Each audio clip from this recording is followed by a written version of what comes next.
What's up, YouTube? Welcome to another week of the weekly lawn and garden show. My goodness, am I glad to be here. How is everybody doing? Hiya! Bear with me again, like last week. This is only the second time I have run this setup, so I am trying to figure it out. I'm not very technically inclined. I am a spray jockey, not an IT guy. It may confuse some of you over in the Discord, but let that not confuse you for very long. I'm just another regular Joe Schmo trying to make it in the YouTube world, and it gets a little overwhelming with all this. Sorry about that. I don't know where it came from. It just snuck up and got me. But don't worry, I've got a bottle of Propel here. This is not sponsored. This is just what I've got to drink right here. So I'm going to take me a little sip. Let everybody kind of pour in here, and that way I can make sure all the settings on my end are the way they are supposed to be, because I am streaming off of my setup and I'm not using YouTube servers and all that stuff, so it could get a little squirrely in here. So as we roll into the 1 minute mark here, I want to make sure everything is good, including my voice. Apparently my cat is freaked out when I do this, because every time she just comes up and is just all wigging out and stuff, because I'm talking to a camera with all this high-tech gadgetry and wizardry just hanging around here. So we all know how that goes. You know what I'm talking about? So anyway, for those of you that have never watched the show before, I'll tell you a little bit about it. It is an open format, and what I mean by that is that the conversation goes where the conversation goes. I do not lead. I do not have topics in hand. It is just a complete spur of the moment. Whatever happens, happens kind of deal. You ask questions, I answer them, and I do so at the best of my ability. Understand, I am a man. I do make mistakes. I am prone to make many mistakes. But I will do the best that I can to make sure that what I'm doing is as genuine and as good of a message as possible. I'm playing a little bit with my compressor settings just because I see that I'm dipping into the red line. So if I'm just kind of droning on and on while I'm talking, it's because I'm dialing in the compressor. Hey-yo, hey-yo. So, like I said, it is an open format, meaning I do not really have a plan or rhyme or action. I just start talking, and I hope that y'all start to ask questions. I know we are moving into the cooler season of the world, so cooler time of the United States, so it's going to be hard to jump into all kinds of lots of, tiptoeing around grass topics and whatnot, because there's just not a whole lot going on out there. But if we can, let's jump into it. So I'm going to open the floor up to any and all questions that y'all may have. But first and foremost, we know what happens this time of the show. It is roll call. So I'm going to hop over here to the chat and say what's up to everybody that's hanging out. We got Troy Scherer in the house, who was the legitimate first. What is up, Troy? Thanks for tuning in. Thanks for being the first. We got old John Pinkerton, who just barely survived his experience meeting Connor Ward and Ryan Knorr and all the other Iowa lawn enthusiasts that exist out there in the world. We got Eric Von Waddell, Non-Mastery Productions. Everybody go check out Non-Mastery Productions over on YouTube. That is my good buddy Aaron Gillespie, and he has a bionic arm right now. And, he's struggling with the world. So everybody show him some love. Go subscribe to his channel. He'll teach you something about not fixing his truck, or how to break his arm, or what a bionic arm looks like. He's got all kinds of good stuff in there. Kyle, Ben, y'all. Shane Bray, way up in Nebraska. What is going on, Shane? Welcome to the show. Glad to see you. Glad you're here. We got Minnesota lawn guy. I have no idea where that is. I had to look on the map the other day just to wrap my brain around it, and I saw it was way up there near the Dakotas. My goodness. I'm just curious if those were the best beers live ever drank. Yeah, there probably was. I will say last week was a bit of a show. It was a circus, but it was intended to be because we were all in Florida and we were hanging out again and we were really excited to see each other and we wanted to let y'all in to what we had going on. So that was a good time. Hot, cold, on, off. Don't know what that means. Go Pat, says Lush Lawns. I'm not really going to have anything to say to that other than go Vols. What are the topics tonight, Yards Done Right? It's up to you. How about this? Jim Beveridge, you direct the topics by what you suggest we talk about. So if you bring up topics of conversation, then I will go on and on and on them. Look, J Pink getting in there.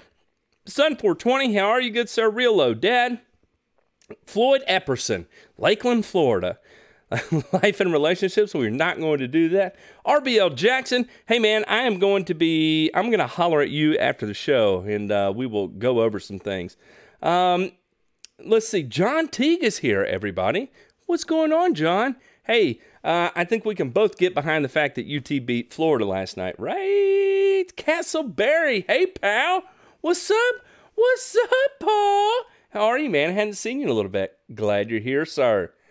We got APAP Knarf. What's going on, man? Steak and Shake, Paul's Prime Cuts, my man PPC Paul, Outlaw. We got Chris, future former Lawn Noob, who I got to meet down in Florida. Good to meet you, sir. Glad you're here.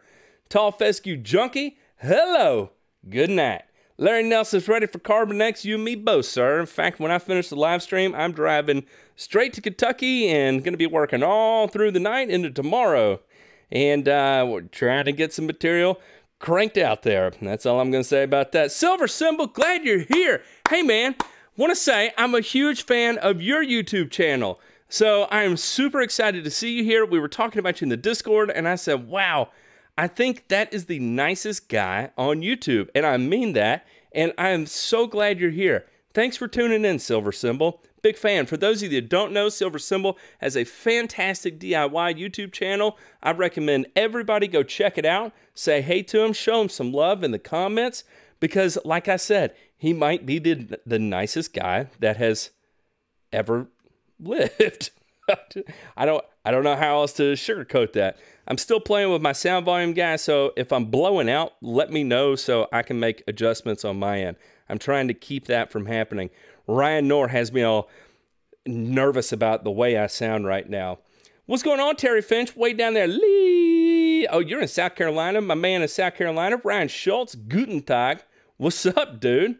Ryan would have solved it now because Ryan is dreamy. David Watkins, the turf nerd who just got buried in snow. He'll be in and out as I get the kids in bed. I hear you. I did it just before I jumped on. T-Dot wants to know, will Super Juice give me 2-foot-long roots? Yes, T-Dot, it will. I can get into the science of why and how that could be a reality, but the potential is there for it to happen.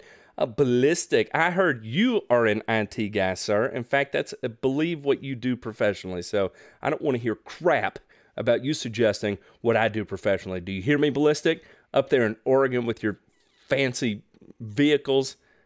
Glad to see you here, Ballistic. Kyle, you got some snow in Ohio. Good. I hope you got to plow it. Lush, I appreciate it. I'm trying to look professional in some form or fashion. This is the only thing I do in my life where I try to look professional. Barry Kavanaugh, what's going on, man? Glenn Stevens, what's up, dude? How are you? Ben Johnson, you. Said that ain't Tito's. It is not. It was Propel. You need to swig some Carbon X and you'll be a new man. No Rumplemints, Castleberry. No Rumplemints. Andrew Symes, what's going on, man? My man, C.D. Andrews.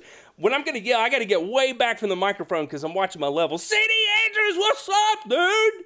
Hey, man. Andrew Symes about to get chilly in mid-Tennessee this week. Woo, man, you aren't kidding. It has looked like London if it's ever here in at least East Tennessee. Gravy Lookout is here, MSG. Did Pete chastise you for the crate murder? That's what I'm talking about. When I first saw that, I was like, I'm going to let everybody else haze them for it, not me. Michigan Mike Rapini, what's going on? Jay Wyrick, man, look at all this Popo and Son. What's up? Chris, whoa, boy. What's man? Pine straw or pine bark for mulch beds. I'll tell you what I prefer, and that is pine straw. But really, it just comes down to, you know, when you're mulching for function versus aesthetics, it doesn't really matter a whole lot about which material you choose. Just make sure you use it the way it's intended to be used. And what I mean by that is pine straw, you know, you're going to be okay at that 4 to 6 inch depth. Pine bark, you know, don't go in there with it at a, you know, a 12-inch deep thing and expect it to be okay around your plants. Remember, mulch serves a purpose. Use it the way it was intended to be used, you know, 2 to 3 inches, somewhere in that time frame. And usually when you're dealing with hardwood mulch, less is more. So maybe you want to be at that 2-inch range instead of a 4-inch range. John Murdoch, I read on the Milorganite to put some down when the ground freezes, so it is there for the grass in the early spring. John Murdoch, don't do that because there is a because Milorganite is not soluble. It's not like urea that goes into solution. When it meets water, dissolves, and then works its way into the soil. So when the ground is frozen, regardless of your source material, it is not good to apply. And the reason being is whether it's water insoluble, it can run. Whether it is water soluble, it can run. When the ground freezes, cease all operations. Wow, that cleaned it up. I have no idea what you're talking about. Maybe the sound got a little better. I don't know. When is it okay to start spraying my yard with Celsius? Eric Von Waddell, you want to do it when it gets a little warmer outside. And I've read the comment underneath. That is really funny, Kevin. It is okay to start spraying your yard with Celsius as it begins to heat up. So if we look at the active ingredients that are in Celsius, dicamba, which does okay in cooler weather, iodosulfuron, and thiacarbazone. Thiacarbazone and iodosulfuron are both ALS inhibitors, both sulfonylureas. Thiacarbazone isn't a technical sulfuron, but it is still of the sulfuron family. So you're going to maximize your visual impact on those type herbicides the warmer it is outside. So when should you start spraying it? I would say sometime April and beyond. Does the biochar and Carbonex absorb toxins in the human body? Asking for Alan. That is hilarious. What kind of wild mustard outbreak going on? What to do? Okay, so when you're dealing with wild mustard, wild mustard. Okay, so it's going to be a little bit more difficult to control because they have that harder, more fibrous root system. Something that contains fluroxypyr is going to be a good thing to go to. Assuming your grass is dormant, you want to use something like a Momentum FX2 or Battleship 3 that has MCPA ester, as well as fluroxypyr ester. Momentum FX2, which has triclopyr and fluroxypyr ester. Another thing that would be good, you may want to try first because it's cheap, would be something like a 2,4-D ester, like the LV4, something like that. 66% active ingredient. You know, put it out 64 ounces to the acre and see what is going on.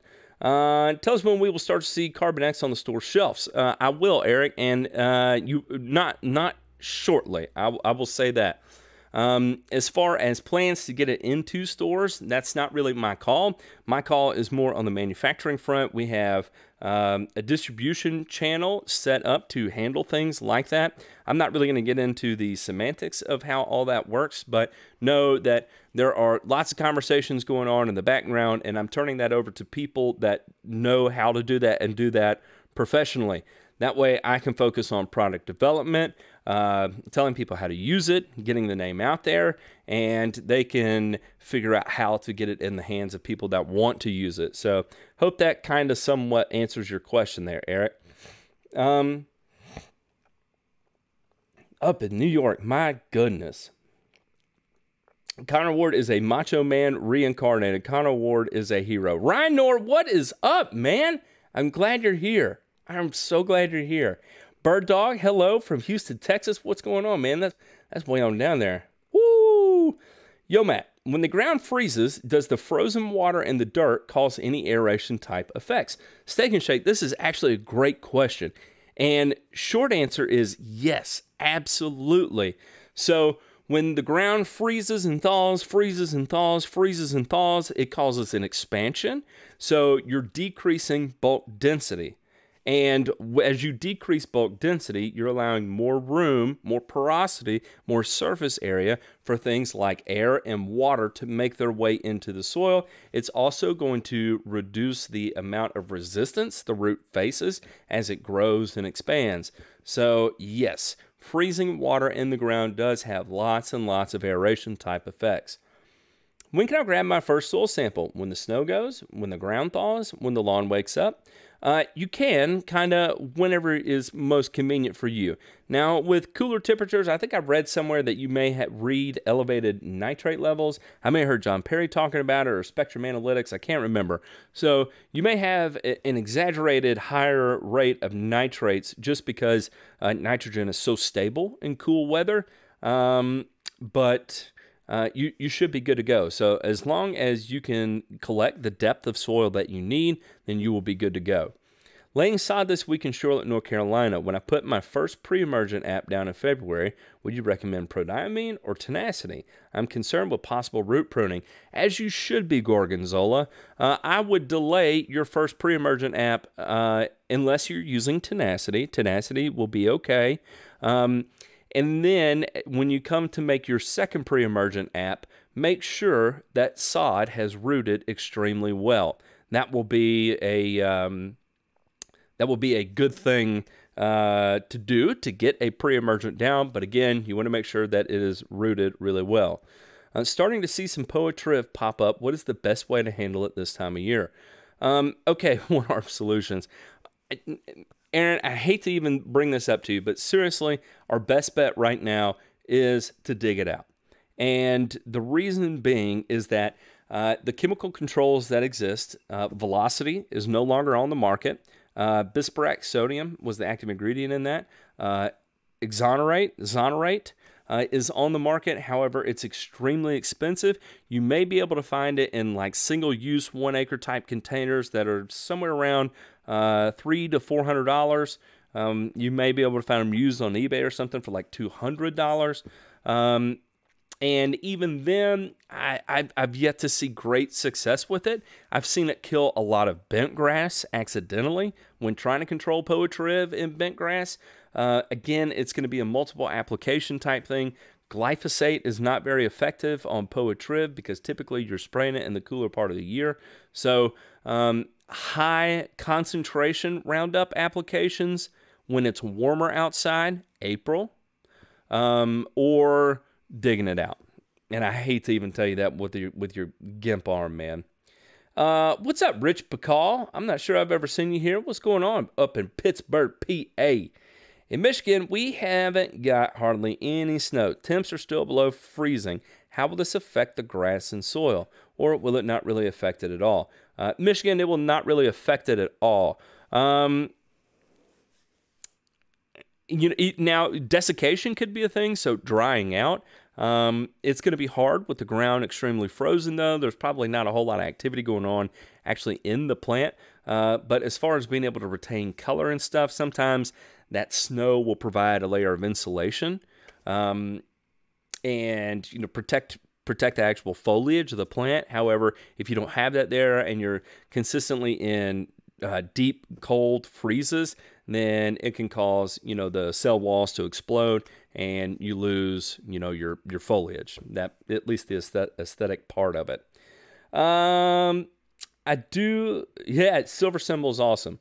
Let's see here. With Milo, a small percentage of the N you put down is used. Can I put down a full pound of N from a starter fert and a full pound of N from Milo at the same time? Yeah, you can, APAP Canarf. However, here's one thing that I would urge you to consider. Milo is a 3:2 nitrogen to phosphorus ratio. So if you're putting down Milo, there is no need to put down a starter fert. If you're concerned about getting quick action, you're not going to get quick action from the P in a starter fert. Unless you're using something like a very specific monoammonium phosphate, MAP, or diammonium phosphate, DAP, even then the level of solubility of your phosphate there isn't 100%, so you're not going to get 100% utilization from it. So you would be better off putting down a full pound in from Milo and using that as your starter for it. But you want to get it down early enough to make sure the P from the Milo is also available. If you're looking for a quick pick-me-up, then you could do something like just a nitrogen-only app. Because it's not just the phosphorus that is going to cause that plant to flush out. Part of it are going to be genetics. That's why you'll see seed ranked in seedling vigor. That's a very important thing to pay attention to on the NTEP trials. The little section that says seedling vigor, and that is going to be how quickly it can push from a 1/4 inch tall to 2 inches tall, assuming the temperatures are there. So I would not double up with a starter fertilizer and Milo just because of the potential for over application of P. Hey. Oh, I should announce something secretive tonight. I will get to it. For those of you that stick around at 9:30 tonight, I'm going to be announcing a top secret behind-the-scenes look as to what I have coming up in my future. I'm not going to give it away just yet, Ryan, but I'm going to tease it, and we will get into it here later. Looking for a dark, cool weather perennial grassy. Sean McLaughlin, I would hop on the NTEP trials and take a look at them there, and you can actually see the highest performers based on color, and that will, probably answer all your questions you may have there. Let's see here. If I make my own biochar, could I activate it by soaking it in Next products? Will Carbonex help with carbon sequestration? That is the goal, Bird Dog. Yes, you could activate it by soaking it in Next products. So again, when you're talking about, now if you're trying to activate it like activated carbon, typically you would blast it with steam, and that would clean out that porosity and make all of it really, really readily available. If you're trying to activate it by limiting its reactivity in the soil to try and keep it from soaking up everything that's in the soil, sponging away nutrients in the soil, then yes, soaking it in something like humic acid would be great, because all those carbon binders, those lignins and stuff will move into those pore spaces and make it less reactive in the soil, and allow it, as it picks up things, also easily release things. What is up, Tony Tillman? Good to see you, sir. Roll call says, Jeremy Watkins, man. What's going on, man? Chris Gibson, hi-bye. Oh, it's old Gibby over in the Discord. Thanks, Dave Reese, man. I really appreciate that, man. I'm definitely not the Einstein of lawn chems, but I do enjoy chemistry. I really, really like chemistry and learning the different effects of how, things go. So let's see here. We're going to quick move on. We're going to transition the screen here, see how this looks. Does it look a little silly? It looks a little silly, but I'm going to run with it for the time being. For those of you that don't know, you can subscribe to me on many forms of social media.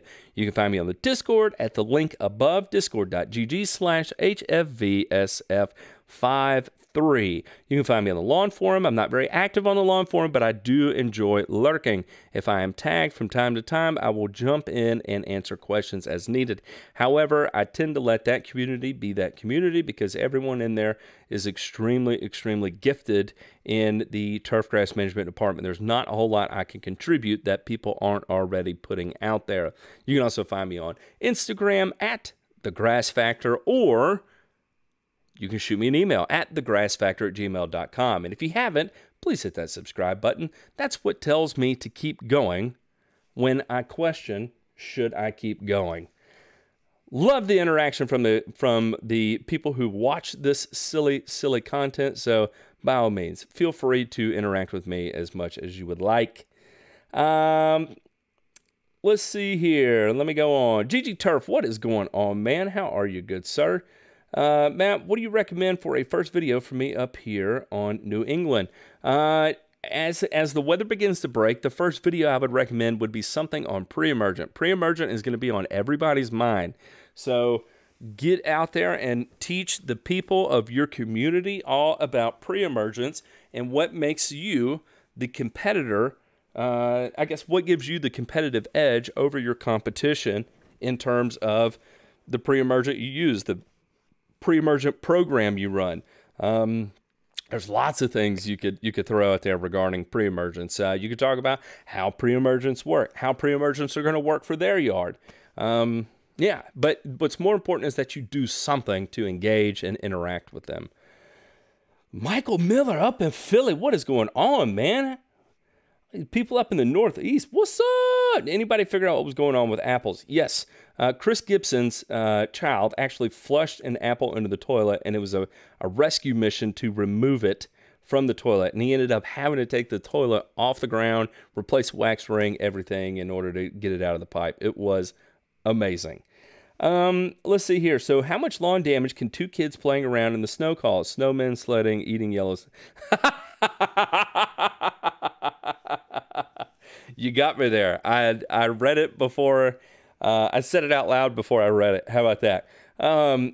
You know, yes, they're going to cause damage, but most of it's going to be foliar, so they'll knock the leaves off, but they're not going to kill the grass long term, more than likely. As it begins to heat up, you know, the cat, did you see that Freudian slip there? The damage that was done by the kids will rectify itself, and it won't be such an issue. Again, I don't know why the cat is coming after me. All right, let's go on here. Perennial ryegrass on cool season. What rate if it never seen in on residential lawn per K? I'm not sure what you're trying to ask there, Glenn. You'll have to type that again. But I think you're asking what seed rate if have never seeded it in a residential yard. So I would probably, as a good general rule of thumb, you know, maybe like 5 pounds per thousand. You know, when we're seeding into Bermuda grass, they need a playing surface, and so you may see it as high as 15 pounds per thousand, but that's not for long-term success. So for good long-term success, and you're just seeding into an existing stand of turf grass, something like 5 pounds per thousand should be okay. If you need more, it should be pretty easy to throw a little bit more down. Does the Carbon X use a biochar? Yes, Bert, it does use biochar. We use biochar as our way to slowly release the other synthetic inputs that make up Carbon X. Juan Jarquin, how are you, good sir? Yeah, Brett, last week's show was way more exciting. That is right. The Lawn Guardian, what's going on, Ben? How are you, good sir? Richard Nettles, what are your thoughts on a lawn roller? Wanted to level some high spots, but not sure how much compaction may result. Yes, compaction will result, but it's kind of a catch-22, right? So if you want to level, rolling and establishing some sort of level of compaction will give you a base to work on. It's a bit of a necessary evil. So I'm not a giant fan of it, but unfortunately, it's one of those things that it's another tool in the toolbox for a reason, and it's still used today, and there's a reason for that. So don't feel bad about having to use it. Will Site One ever get their hands on Carbon X fertilizer, and will there be a garage video if they do? I'll tell you, Lush, I have had conversations with Site One about Carbon X. They were actually very positive conversations, and they ended very poorly. So as far as Carbon X fertilizer ever being in Site 1, I can't say yes or no, but I do know that the way our conversation started versus the way our conversation ended was not positive. Let's see here. Are you going to do a series on warm season grass like St. Aug? Ooh, Castleberry. How about that for a little bit? Get on some St. Aug. What's the best pre-emergent for centipede? Larry Nelson, the best pre-emergent is a thick stand of centipede. So I like to use things like atrazine, simazine, isoxaben, also known as gallery on centipede. Root pruners on a very, very, very shallow-rooted, very stoloniferous type grass is a recipe for disaster long term. However, if you have the soil conditions that are conducive for it, it may not be so bad. If you have really long growing seasons where you give the pre-emergent time to actually break down and make its way out of the soil, that can be okay. However, I would prefer to build a pre-emergent program not using a root pruner, so alternating applications of sulfentrazone and atrazine and simazine and isoxaben. Maybe even, I think ethifumicate is labeled for centipede. Don't quote me on that, but you may want to do that. Also, post programs, including things like Tribute Total, would be good because you're going to have some residual control from the sulfonylurea portion of the Tribute Total. So I would stay away from your DNIs like prodiamine, like pendimethalin, like tupersan, like Surflon, like, what's the other one I'm leaving out? What are the big three? Dimension, prodiamine, and pendimethalin. Stay away from those. Looks like Carbon Earth needs to make a product for POA Triv. Yeah, that's some advanced chemistry there that I do not have the ability to do. Look at this. We got all kinds of Massachusetts guys in here. That's what I'm talking about. Whoa, we're at 9:31. Okay, everyone. Okay, so here is going to be the big reveal. I hope all of y'all saw that Connor Ward was with Ryan Knorr. Well, we are planning for Ryan Knorr and myself to do a similar show on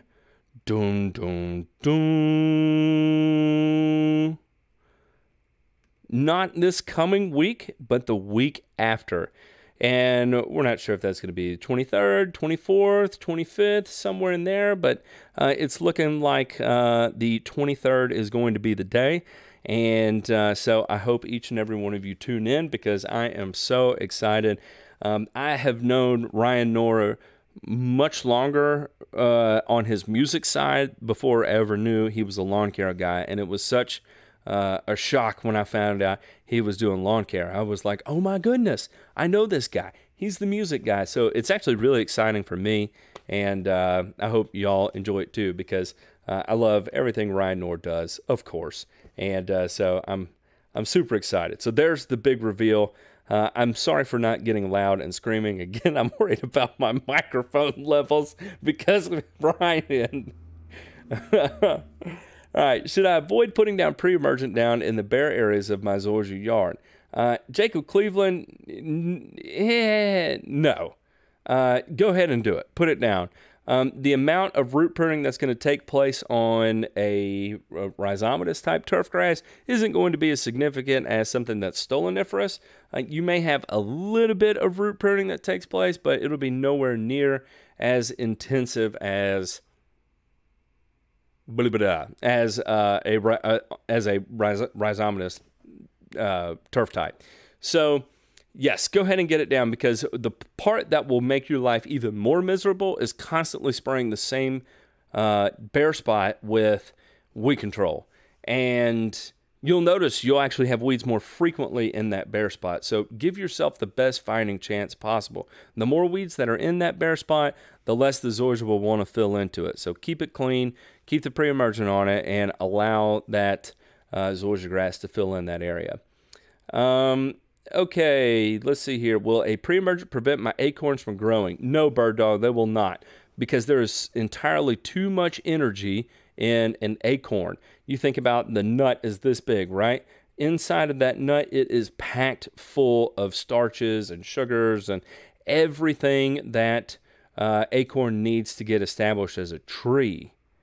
So no, you will not get a pre-emergent effect from an acorn. Let's see here. Baton Rouge, Louisiana. Thoughts on letting my St. Aug hang out at 7 inches since soil temps haven't gone low enough to send it into dormancy. Last cut in November at 4 1/4 inches. Man, you can. You're not going to hurt anything. Just know in spring it's going to be a little bit of a nightmare to get it cut down. But if you're up to the challenge, by all means, man, you can let it go. You'll be all right. It will not be the worst thing that has ever happened. I promise you that. Can you please put Cool Power in the Google Sheets? Yes, I can, Yardsden Wright. Yes, I can. Mike R, go Vols. Thank you, good sir. Happy Sunday, Matt. I've read some labels, and there's not a lot on how close you can spray herbicides to lakes and rivers. I want to say there's a certain footage you have to stay away, but not sure. Yes, Phil, it varies product to product, and I'll leave it at that. Atrazine and simazine, you may be something like 20 to 30 yards, and tenacity may be something like 10 feet. And I'm throwing random numbers out there, but I know there's a much wider spray buffer you have to have for a product like atrazine. In fact, you have to be cognizant of even grates, like sewer drain grates along curbsides when you're spraying atrazine. That's why atrazine is a restricted use product. It moves really quickly in water, so you have to be very careful. But yes, unfortunately, there's not a general rule of thumb that you can apply because it all varies product by product. And typically, there's always a section in the label that will talk about it. If you can't find it, read it again because unfortunately, it is in there. Silver symbol, Carbon X will only be a granule. There's going to be no other way for us to do it. It's not water soluble. Biochar, carbon is not water soluble, so that being the backbone of what we're doing, we are limited to a granular only. If you're looking for liquid-based products, I recommend Greene County Fertilizer Company. Greene County Fertilizer Company is going to be distributing our Carbon X, and we're using actually their liquids to formulate Carbon X as well to give us one more added bonus with Carbon X that you won't be able to find in other granulars currently on the market. For perennial ryegrass, the greenest I found is SR 4650 from Seed Research of Oregon, Karma, and Grand Slam. Whoo! Look at that. Look at Larry Nelson. Roll Tide. My goodness. I'll be right on that. I can totally see Matt doing the voiceover for Applebee's. Why doesn't everybody come in today and enjoy your 2 for $10 starter pack? If you're a divorced husband, feel free to make your way to the bar and have a couple of drinks before you go. Everyone is as lonely as you are. Thanks for coming to Applebee's. That's all I got, Chris. That's all I got. Hey, Tim, it was great meeting you. Hey, Tim, I appreciate you putting your number out there. I am going to, one second, let me email this to myself. And I am sorry I was not able to catch you at that place you suggested, but I am going to save your number and I will shoot you a text as soon as the show is over, and we'll catch up, my man. All right. Let me hop back over here, and then let me throw up the chat again and make sure I know exactly where I'm at. All right, here we go. The cat is like Jake's sister. Rick with Turf Time. What's up, dude? 10 inches of snow in Kansas City. I'm in trauma right now. At least the Chiefs won. That's what I'm talking about. Man, that is brutal. I don't know what I would do. Is it worth using PGR use on residential lawns? Glenn, if you can time your applications, then yeah, absolutely, it's fine. The hard part is that you remember, you got that 28-day thing, and you got the first week of wait for it to kick in. Then you got 2 weeks of efficacy. Then the third week it starts to grow, and then the fourth week you kind of get that big push out as it grows out of it. So is it possible? Yeah, it's just hard timing-wise, in my opinion, to be there every 28 days. Is it worth using Spectacle over Prodiamine in spring? I know Spectacle is kind of the gold standard for POA, but how is it on crabgrass and other summer annuals? Lambert, Spectacle right now is as good as it gets in terms of whether that's crabgrass. It even has some effect on nut sedge, preventing nut sedge, and also goosegrass. So it'll do great on summer annuals. Right now, for grassy weeds, it is as good as it gets. Paul Manicone, hey man, seeded the lawn in October, but it never got tall enough to mow. Can I apply primer? Most levels said wait until at least 3 mowings. Thank you for all your help. Big Paul, as it begins to grow next spring in February, yeah man, go ahead and put it down. Fescue is going to be so aggressive as it comes out. You will be just fine. I don't know what my deal is with the cat. Cat, come on. I don't know why you're attacking that. Let's see here. You're all right, Real Old Dad. Everybody go check out Real Old Dad's new video. I do not have a link in front of me, Mike, otherwise I would do it, but everybody go show him some love and check out his new video posted. What was it? Smash that like button and hit the subscribe button. Make sure you catch the bell next to it so that way you can subscribe and know everything that's going on. What's your thought on applying potassium sulfate to turf-type tall fescue in the January-February time frame? Tony Tillman, it's not necessary unless you're extremely potassium deficient, because potassium uptake is going to be regulated by the rate of nitrogen uptake in the plant. So as you're taking up more and more nitrogen, you're going to be taking up more and more potassium. If you're not taking up any nitrogen, you're not going to be taking up any potassium. So putting it down in the January-February time frame isn't really going to do you any justice. So I would save that for more like your April-May time frame when your nitrogen consumption is at its highest. Then apply your potassium sulfate, because that's when your potassium uptake will also be its highest. Matt, had some utility work done last fall and did not get reseed until later November up here in Minnesota. Is there any chance that this is going to take at all once things warm up come spring? There's a possibility, not huge, but it's definitely an option. Let's see here. Cat chat jumped to the bottom. Your Vols took down Missouri. With the upcoming build-a-box option for Green County for options for Soil Summit, would you recommend aside from RGS? Take a bluegrass lawn, thinking micrograin, dethatch, and aerate. In fact, that's exactly what I would recommend, 888. Matt, Site One has come out with their own carbon-based fert. Is it the liquid or granular form? Because if it's the granular form, the one I've seen is the Miramichi, which is just carbon. There's no real nutritive value. Or if it's the one that contains biosolids, it's completely different than what we're trying to do. I'd like to hear, apparently Miramichi is going to be coming out with a biochar wrapped granular fertilizer. It's been talked about for a long time. Haven't seen it yet, so I'll be curious to see what that looks like when it comes out. Never noticed this, but some green from the grass seem to be rubbing off onto the snow. This isn't normal for, is this normal for foliar damage due to cold? Yes, that's exactly what's happened. So the cell walls have ruptured.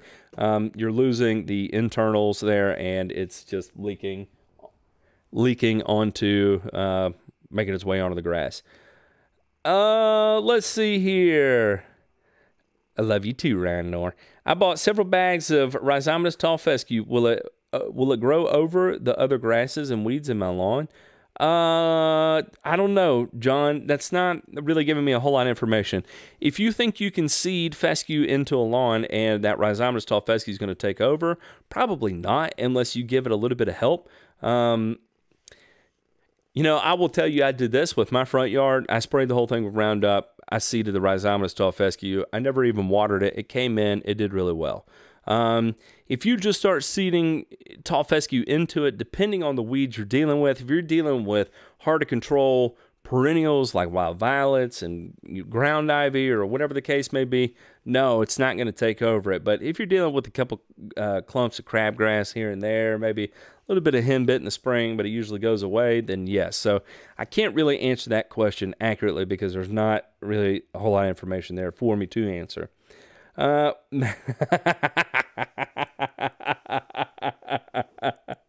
Yes, Mike, I will. Let's see. Let me get down on here. Glenn, this is very chill, and it's because I did not have the time to set up the mic like I had intended. So this is much more chill than what we're used to. We're gonna take it easy here tonight. We're gonna take it easy, and we're gonna share feelings. I'm obsessed with trying to make Terra Preta soil. Will Carbon X help achieve this, or am I chasing my tail with this dream? Bird Dog, think about how long it took to develop Terra Preta soil. Will Carbon X help you achieve that? In a real world scenario, no.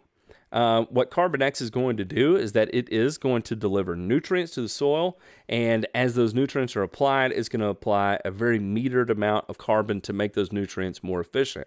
As those nutrients are done being used, it will deposit that carbon into the soil to have that lasting effect with it. Is it going to turn soil into the Terra Preta? No, I would argue that it would take hundreds of thousands of years of proper agricultural practices to build another terra preta that you see there. Maybe not hundreds of thousands, but maybe 1,000 or so. AAA Huskers, I can give you a link in the Discord for the Google Sheets page. In fact, I will go ahead. No, I will do that in the Discord. I'm not going to put that out in public like that. Matt, I've heard you say the pre-emergent industry is behind in technology. Why is that?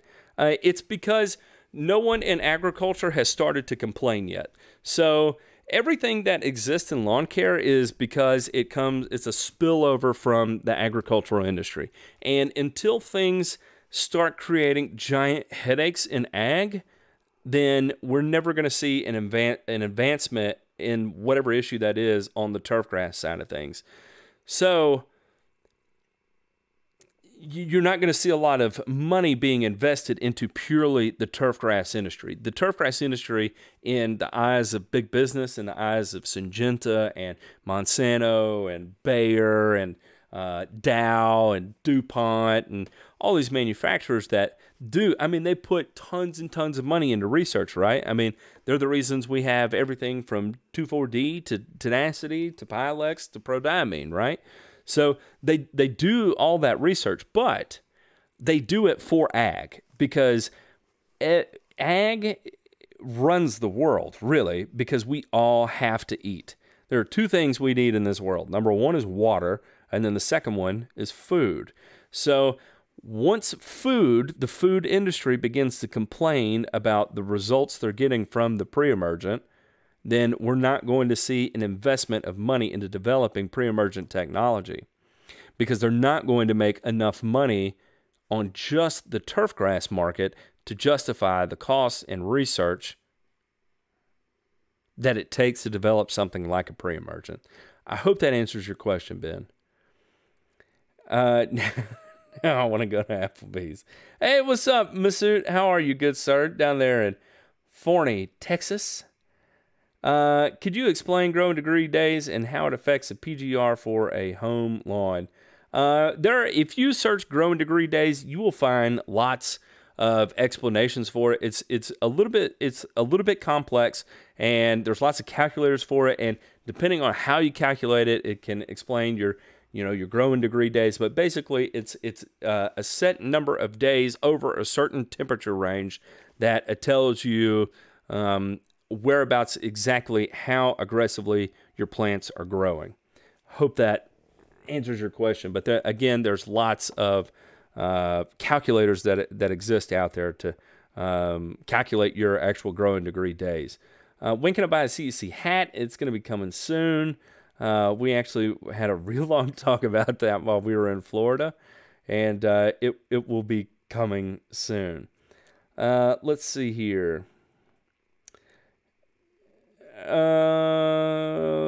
Where am I? You just did my closing. What up, everyone? I hope everyone likes my new logo. What's going on, haul and install? Chris Smith up in North Carolina.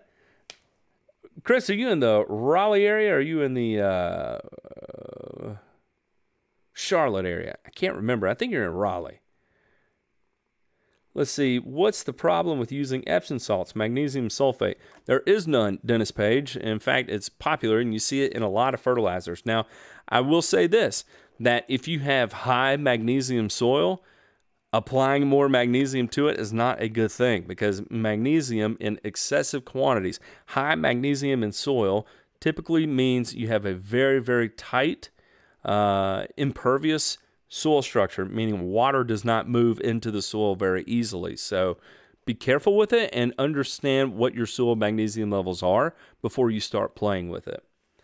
Is it possible to combine lawn painting with herbicide applications? Not to dye the actual lawn paint, just curious. My guess is that I would lose efficacy. It could, because sometimes some applications are relying on light to move material throughout the plant, and some lawn paints have very specific pigments in it to block some of the stress of light. So it's hard to say.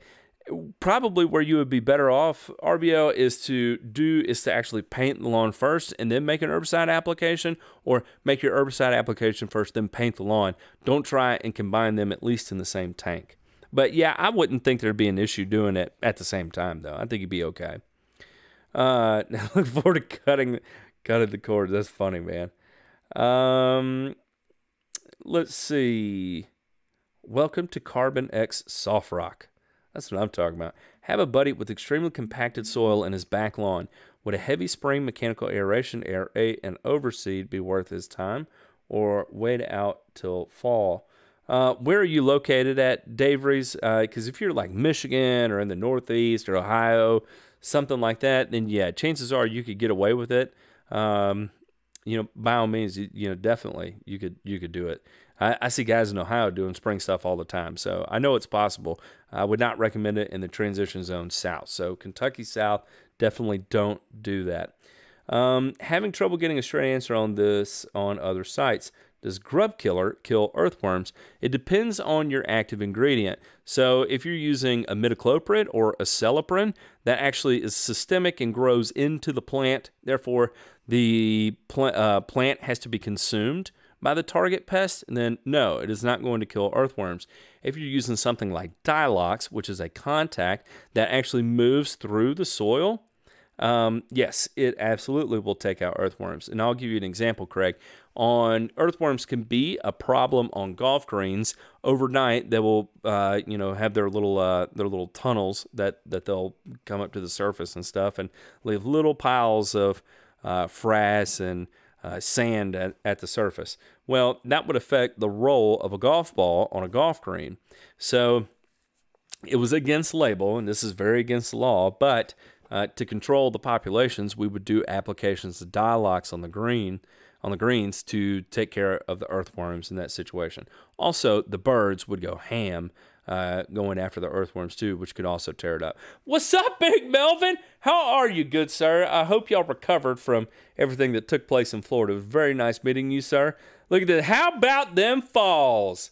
My man, John Boy. Everybody show John Board some love in the chat. Woof, woof.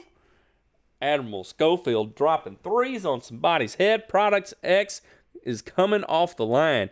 Man, for those of you that don't know, John Borden has just invested so much time to get us to where we are at this point with Carbon X. We went through countless delays between weather and getting meters set and electrical contractors and our not our electrical contractors, but getting electrical from the city, and people that were manufacturing equipment for us were facing setbacks. And John stayed out there and he put his foot up everyone's ass imaginable to make it all happen. And I mean, you know, this is like minute by minute updates while I'm in Florida. So, you know, when I say we were close, you have no idea. Like Tuesday actually is, I'm not going to say because we never know what may happen. So I will just say thank you to John Borden. Everybody that ever wants to use Carbon X owes John Borden a big giant thank you. I'm saying that and I mean that. Let's see here. Let me hop on down the way here. Live in Florida. What pre-emergent do I use this spring and when? Jerry Norton, you want to apply your pre-emergent prior to your soil temperatures reaching 55 degrees. Prior to your soil temperatures reaching 55 degrees. So if it's 50 degrees, it's okay to put it out. If it's 47 degrees, it's okay to put it out. What if it's 33 degrees? Yeah, it's probably okay to put it out. 39, it's okay to put it out. 41, it's okay to put it out.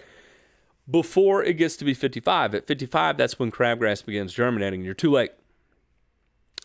As far as what pre-emergent do you use, it depends on your turf type. If you're doing something stoloniferous, hey man, if you're a homeowner and you're just, you're trying to cut it down, get some prodiamine, put it out. I think that will be a good choice for you.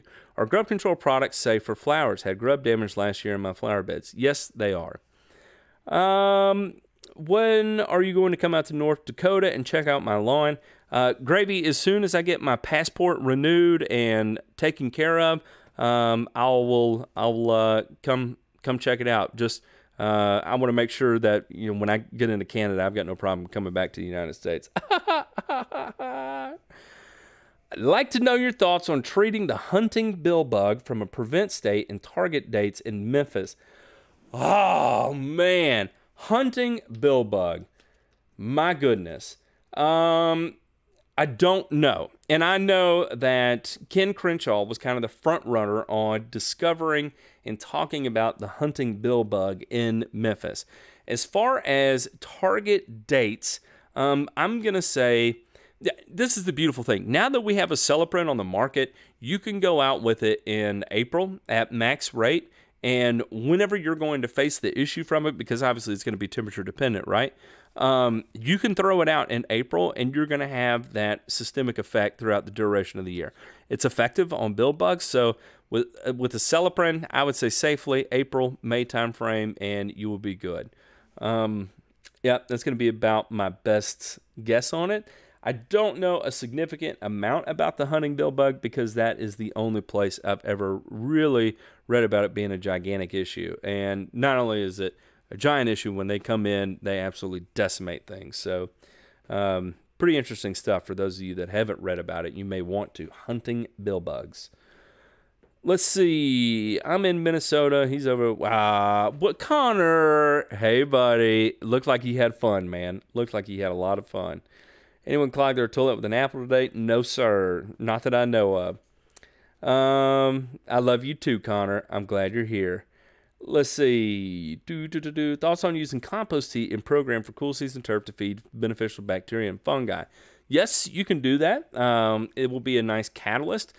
There's lots of different things you can do with compost teas. We're actually playing with some compost teas. We don't really know what we're looking for, but we've got a compost tea brewer, thanks to Charlie, one of our partners. He's big into it, and he's kind of helping coach us how to use things like the compost tea brewer and how to put together compost teas. And we're mainly paying more attention to the research side of things and paying attention to what happens with it. So got a little bit to learn there. We got a long ways to go. We just started with it, but I think that's something definitely to try and play with. One thing to keep in mind also, Popo, no, compost teas are very cheap. So, that's Papa and Nana's. Papa and Nana's, they're very cheap. Don't pay a lot of money for them. And in fact, I would recommend you brew your own. Learn that portion of it because it could be really important later on. Now, the other thing to keep in mind is that always introduce a carbon component to it, because carbon is going to act as a way to naturally increase your beneficial bacteria and fungi without having to supply beneficial bacteria and fungi. Because if you let it happen naturally, then it will happen in appropriate ratios. If you try and force it with a specific bacteria or a specific fungi, it will happen at unbalanced ratios, and oftentimes it can cause deficiencies in the soil because there may not be a natural predator for one of the microbes that were supplied. It'll exist in too high of a concentration and then begin to attack things for food like nitrogen and can leave your lawn yellow that will not respond to fertilizer. Matt, you ever want to come to Massachusetts? We have Applebee's. Jeremy Lagazzi, what's going on, my man? Ridge Runner, I'm sorry. I will call you when I'm driving to Kentucky after this show. I am too, Bert. I am too. Hey, you're welcome, Coven. Thanks for tuning in, sir. Any way to stop worms from making little mounds all over my lawn? No, sir. It's actually a good thing, Dan.